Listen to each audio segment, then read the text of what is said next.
और बजट से जुड़ी एक और ब्रेकिंग न्यूज ये कि एनबीएफसी सेक्टर के लिए टैक्स में छूट का ऐलान संभव है। लोन आसान करने के लिए सरकार दे सकती है टैक्स छूट। पारंपरिक बैंकों की तुलना में एनबीएफसी की भी भूमिका तेजी से बढ़ सकती है।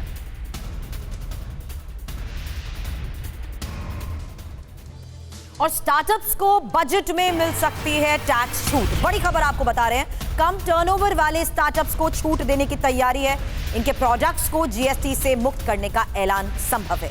स्टार्टअप्स को कम रेट पर लोन देने की भी तैयारी। निधि, अब स्टार्टअप के लिहाज से भी देखना होगा कि सरकार जिस तरीके से बड़ी भूमिका इनसे एक्सपेक्ट करती है, अपने आइडियाज को इनोवेट करने के लिए प्लेटफॉर्म देती है, तो उन्हें अब किस तरीके से सरकार राहत देने की कोशिश करेगी। बिल्कुल सुरभि, आप ठीक कह रही हैं। और ये एक तरह से प्रोत्साहन हो सकता है सरकार की तरफ से। सरकार की ये फ्लैगशिप प्रोग्राम भी है स्टार्टअप इंडिया, स्मार्ट इंडिया। जैसे जैसे एंटरप्रेन्योरशिप हमारे देश में बढ़ेगी, स्टार्टअप प्रोजेक्ट्स बढ़ेंगे, ऐसे ऐसे रोजगार भी बढ़ेंगे और ग्रोथ के आयाम भी बढ़ेंगे। और यही एक तरह से सरकार की कोशिश है कि पिछले साल भी स्टार्टअप्स को लेकर बड़ी घोषणा की गई थी, ताकि जो ज़्यादा से ज़्यादा बिजनेस हैं वो सामने आए। अगर उनमें कर की छूट दी जाती है या जीएसटी में थोड़ी मुक्ति दी जाती है, तो ये पॉसिबली ये संभावना और ज़्यादा बढ़ जाती है कि स्टार्टअप इंडिया एक नया आयाम छुएगा 21वीं सदी में। और यही मंशा भी है। हर बजट में वित्त मंत्री निर्मला सीतारमण ये कहती हैं कि स्टार्टअप पर हम जोर दे रहे हैं, इन्वेस्टमेंट्स पर हम जोर दे रहे हैं, ताकि छोटे से छोटा व्यक्ति जो कि जो छोटे शहरों में रहता है